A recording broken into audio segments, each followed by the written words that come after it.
My name is Haley Brooks. And the first thing I heard when I walked into that ballroom was her voice. Madison Clark, my brother's flawless fiancée, leaned toward her bridesmaids with a champagne glass balanced perfectly in her hand and whispered, just loud enough for me to hear, "Oh great, the small-town girl finally showed up." They laughed. Not quietly, not awkwardly. Confident laughter. The kind that assumes everyone in the room agrees. Madison did not even look at me. To her, I was background noise, an inconvenience, a stain on the aesthetic of her engagement party. What she did not know, what no one in that room knew, was that 3 years earlier, my signature had gone on the deed to this building. The Hawthorne Grand Hotel. Every chandelier glowing above her head, every polished marble tile beneath her heels, every glass of champagne being poured that night, all of it belonged to me. I stood there calmly, holding my coat, letting the insult pass through me like air. I did not react. I did not flinch, because I had learned something important a long time ago. When people underestimate you, they show you exactly who they are. And sometimes that is all the power you need. Madison thought she was marrying into a respectable family. She thought she had won. She thought I was nothing more than the quiet sister who never quite measured up. She was wrong about all of it. By the end of that night, the truth about Madison Clark, her parents, and this entire engagement would be on full display for everyone to see. And that single careless whisper was going to cost her everything she had built her life around. So I smiled, stepped fully into the room, and let the party continue. Because the best kind of reckoning does not rush. It waits. I am 32 years old, and I grew up in a small town outside Savannah. The kind of place where everyone knows your name before you are old enough to decide who you want to be. Growing up, I was always the second version. My older brother Ryan was the standard, the example, the one my mother talked about with pride. If Ryan did well, it was expected. If I did well, it was a surprise. And surprises do not build confidence. They teach you to stay small. My mother Elaine never said she was disappointed in me. She did not have to. It lived in the pauses. In the way she corrected my posture but praised Ryan's ambition. In the way she introduced him as her son and me as also her daughter. So when I turned 18, I left. I did not leave angry. I left clear.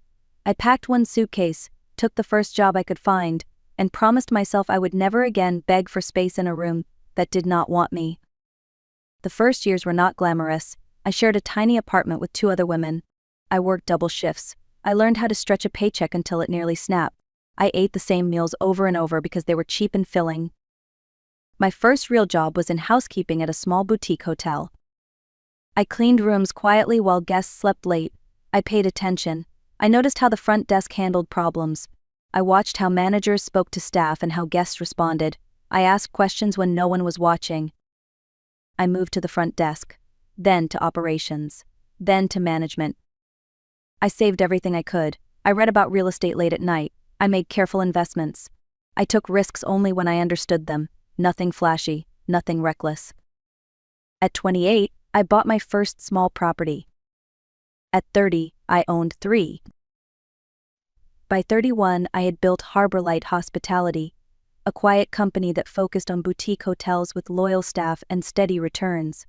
The Hawthorne Grand became my flagship. I never told my family.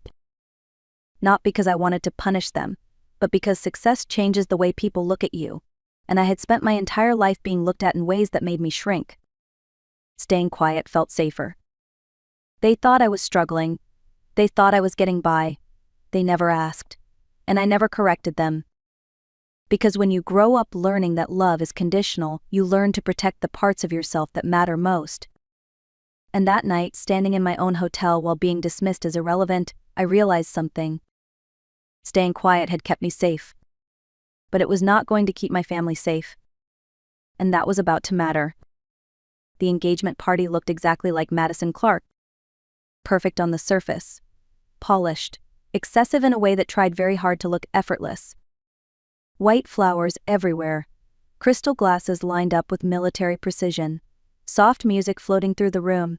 Expensive enough to be forgettable. Everything screamed money and taste and control. I stepped further inside, letting my eyes adjust. I was wearing jeans, boots, and a simple jacket, nothing flashy, nothing designed to impress. The kind of outfit that tells people you are comfortable exactly as you are. From across the room, Jason Mercer caught my eye, my general manager. He gave me a small nod. Professional, neutral. He knew better than to acknowledge me as anything other than a guest. Everything was running smoothly. My staff was calm, focused, proud. That part made me smile. Then my mother found me. Elaine Brooks approached with the same tight expression she had worn my entire life whenever I embarrassed her by existing incorrectly. Her eyes moved over me slowly, stopping at my boots.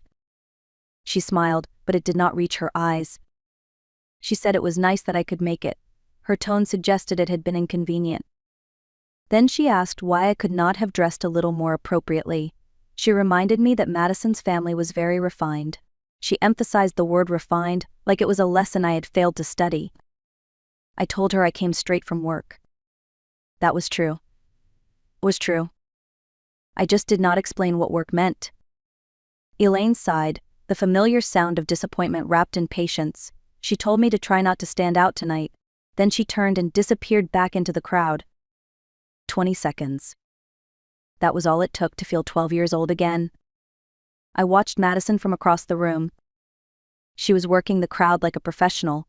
Air kisses, soft laughter, perfect posture. Every movement calculated, every smile practiced. Her parents stood nearby. Gerald Clark had a loud confidence that felt rehearsed. He laughed too hard. He shook hands too aggressively. He checked his phone more often than he should have. Cynthia Clark wore jewelry that caught the light constantly. Beautiful pieces, expensive looking. But she touched them often, fingers brushing her necklace and rings like she needed to reassure herself they were still there. Something about them felt off. Not wrong exactly, just unstable. Ryan finally noticed me and walked over. My brother looked proud, relaxed, like a man who believed he had won something valuable. He hugged me briefly and said he was glad I came. He asked if I had met Madison yet, and said she was incredible. I told him I had seen her. That was enough for him. He was already looking past me, scanning the room, checking boxes in his head. Some things never change. As he walked away, I caught Madison watching me. Not openly, not directly. The way people look when they are assessing a threat. She smiled when our eyes met. And in that smile I saw it. Not kindness. Not confidence. Calculation. And for the first time that night, I felt a quiet shift in my chest. Because people who have nothing to hide do not look at others that way. And Madison Clark had just marked me as a problem. I was still standing there when Ryan came back to me a few minutes later. He looked pleased with himself, like a man enjoying the attention that comes with a big life milestone. He said something about how crazy the night felt, how lucky he was. Then, casually like it meant nothing, he mentioned the necklace. He said our mother had given Madison Grandma Ruth's necklace as an engagement gift. He even laughed and said Madison loved vintage things. For a moment, I could not hear the music anymore. That necklace had belonged to our grandmother. A simple gold chain with an antique pendant, worn smooth from decades of being held between her fingers when she was thinking, when she was worried, when she was praying. Before she passed, she had pressed it into my hand and told me it was for me. She said I was the dreamer, the one who would leave and still come back stronger. She said she wanted me to carry something of hers with me. My mother had been standing right there when she said it. I looked across the room. There it was. Resting against Madison's collarbone like it had always belonged there, catching the light, being admired by people who had no idea what it meant. Something inside me went quiet. I told Ryan I needed some air and walked toward the hallway outside the ballroom. The noise faded behind me. The carpet softened my steps. My breath came shallow, controlled. I was standing there when I heard Gerald Clark's voice. He was on the phone a few feet away, his back turned. His tone was low and sharp, the confident warmth gone. He said they needed the wedding to happen, that everything depended on it. He paused, listening. Then he said the Brooks family had money, that once they were officially connected, things would settle down. They just needed to get through the ceremony. I felt my stomach drop. The Brooks family did not have money. My parents had a house, yes, a modest one. I knew for a fact there had been a second mortgage on it. I knew because for the past 4 years that mortgage had been quietly paid on time every single month. By me. Gerald ended the call and turned, his smile sliding back into place the moment he re-entered the ballroom. I stayed in the hallway, frozen. My grandmother's necklace stopped being the most important thing in my mind. Because now I understood something far more dangerous was happening. This engagement was not about love. It was about access. About survival. About attaching themselves to a family they believed had resources. And suddenly, every nervous glance, every forced laugh, every too perfect smile made sense. I was no longer watching a celebration. I was watching a con. And my brother was standing right in the middle of it. Once you see the pattern, you cannot unsee it. I went back into the ballroom with different eyes. I was no longer a guest. I was an observer. Every movement felt louder. Every smile felt thinner. Gerald kept checking his phone. Cynthia hovered close to Madison, whispering in her ear whenever someone asked a question that went too deep. Madison herself looked radiant, but there was tension behind her eyes. Hunger. Urgency. That was when the truth finally settled into place. For 4 years I had been sending money home through Harborlight Hospitality. Mortgage payments, utility bills, medical expenses, quiet transfers that never had my name attached to them. I did not do it for gratitude. I did it because they were my family, even when they did not treat me like one. But my mother did not know it was me. In her mind, it had to be Ryan, her successful son, her responsible child, the one she proudly talked about to her friends. I could picture it clearly. Elaine mentioning how lucky she was, how Ryan always took care of them, how money was never an issue anymore. The Clarks listened. They researched. They saw a home that never missed a payment, parents who seemed financially stable, a son positioned as the provider. To them it looked like quiet wealth, the kind people hide. So they made their move. Madison found Ryan, perfect on paper, trusting, kind, desperate to be chosen. And I was invisible enough to be ignored. That was when Madison approached me. She slid in beside me with a bright smile, her hand resting lightly on my arm. To anyone watching, it looked friendly, intimate even. The moment we were out of earshot, the smile vanished. She asked why I sent money home every month. She said it did not make sense for someone who barely mattered to the family. She said it felt desperate, like I was trying to buy love. She told me Ryan had explained everything, how I was jealous, how I never fit in, how the family tolerated me out of pity. She suggested it would be better for everyone if I date away after the wedding. Nobody would miss me, she said. I listened, calm still. Because now I understood exactly who she was. I left her standing there and found Jason near the service entrance.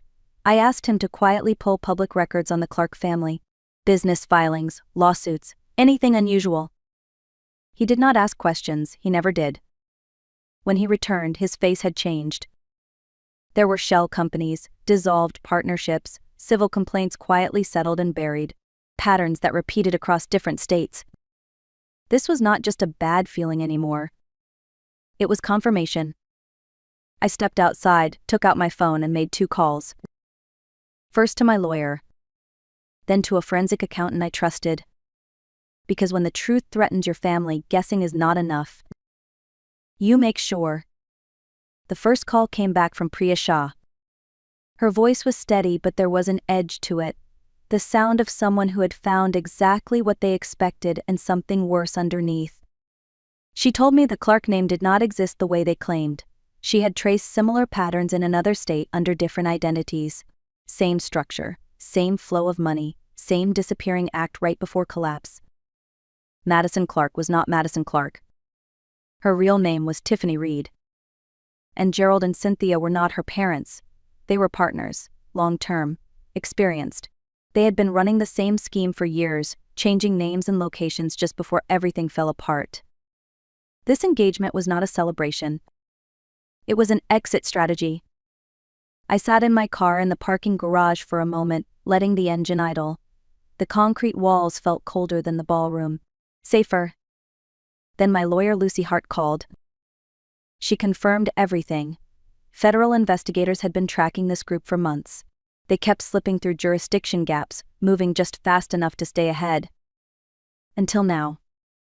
Lucy said she had already contacted the lead investigator, Agent Danielle Ruiz. She was nearby, close enough to move once the evidence was public. I took a breath and made a decision. I was not going to drag this out quietly. I was not going to warn them. And I was not going to let my brother walk into a marriage built on lies. I went back inside and found Jason. I handed him a small drive. On it were verified court filings, financial records, identity documents, and photos connecting Tiffany Reed to previous schemes. I told him that during Gerald's toast, the screens needed to change. No commentary, no theatrics. Just facts. Jason looked at the drive, then at me. He nodded once. I checked my phone. Ryan had texted me. He said something felt off. He asked if we could talk. I typed a short reply. I told him to wait until after the toast.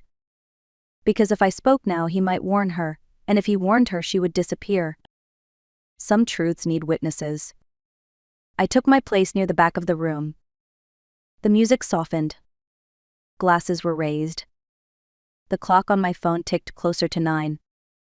And for the first time that night, I did not feel small. I felt ready. Gerald Clark stepped up to the microphone at exactly 9 o'clock. The room quieted. Conversations faded. Glasses were lifted. Faces turned toward the small stage with polite anticipation. Gerald smiled the way men do when they believe the room belongs to them. He thanked everyone for coming. Talked about family. About legacy. About how proud he was to welcome Ryan into their lives. He said Madison had finally found the man she deserved. Behind him, the large screen still showed a slideshow of smiling photos, Ryan and Madison at dinners, on vacations, carefully framed moments of happiness. Gerald raised his glass. He said to love, to family, to forever. That was when the screens went dark. For half a second, people assumed it was a technical issue, a glitch. Someone chuckled awkwardly. Then the first document appeared. A court filing, official, stamped, dated. An investigation into financial fraud. The name Tiffany Reed was highlighted. A murmur rippled through the room. Gerald froze. The screens changed again. Financial charts, shell companies, money flowing in circles that made no sense unless you knew what you were looking at. Headlines from another state, a real estate scheme, investors who lost everything. Then photos. A younger Tiffany Reed standing beside the same two people now calling themselves Gerald and Cynthia Clark. Different clothes, different names, same faces. Madison's champagne glass slipped from her hand and shattered on the floor. Ryan stared at the screens, then at Madison, then back again. Gerald grabbed the microphone, laughing too loudly. He said there had been a mistake, a technical error. He demanded someone fix it. But the screens kept moving. That was when I stepped forward. Jason's voice came through the speakers, calm and steady. He said he would like to introduce the owner of the Hawthorne Grand Hotel and CEO of Harborlight Hospitality. He said my name. Haley Brooks. The room went silent. My mother's face drained of color. Ryan's mouth fell open. Madison looked at me like she was seeing me for the first time. I took the microphone from Gerald's shaking hand. I said I was sorry to interrupt the celebration, but I believed people deserved to know who they were celebrating. I spoke calmly. No accusations, just facts. I said the identities were false, that the money was stolen, that this engagement was part of a larger scheme. Madison screamed that I was lying. She called me jealous, bitter, nobody. I smiled and asked her if I had also invented the federal investigation that had been following them for 2 years. As if on cue, the doors opened. 4 agents walked in, badges visible, expressions firm. Agent Danielle Ruiz stepped forward and placed a hand on Gerald's arm. She told him he was under arrest. Madison tried to run. She did not make it far. And in that moment, everything she had built collapsed in front of everyone she had tried to impress. The room did not erupt the way movies make moments like this look. There was no shouting, no chaos. Just silence. A heavy, stunned quiet as Gerald and Cynthia were escorted out in handcuffs, their confidence stripped away with every step. Madison or Tiffany screamed once. Then security led her out too, her perfect image broken beyond repair. The engagement party was over. Ryan found me near the bar a few minutes later. He looked lost, smaller somehow, like someone whose future had vanished in a single night. He asked me how I knew. I told him the truth. I said I listened. I watched. I noticed the things people overlook when they are busy being admired. He apologized, not loudly, not defensively, just honestly. I told him sorry was a beginning. Then my mother approached. Elaine did not criticize my clothes, she did not correct my tone, she simply stood there, uncertain. I showed her the bank records on my phone, years of payments, quiet support, no names attached. I told her it was me. She looked at the screen, then at me. Her voice broke when she said my name. Later, someone noticed the necklace on the floor, Grandma Ruth's necklace. It had fallen during the chaos. Ryan picked it up carefully and placed it in my hand. He said it was always meant for me. It felt right there, like something returning home. We did not fix everything that night. Real healing does not work that way. But something shifted. Weeks later, life moved forward. The investigation continued. The truth settled where it belonged. And I returned to my work, to my hotels, to the quiet life I had built without needing anyone's approval. Here is what I learned. People will try to make you feel small because it makes them feel safe. Let them. While they are busy looking down on you, they will never see how far you have risen. If this story spoke to you, like the video, share it with someone who needs it, and leave a comment telling me where you are watching from. This is the art of revenge. And sometimes the strongest revenge is simply standing in your truth.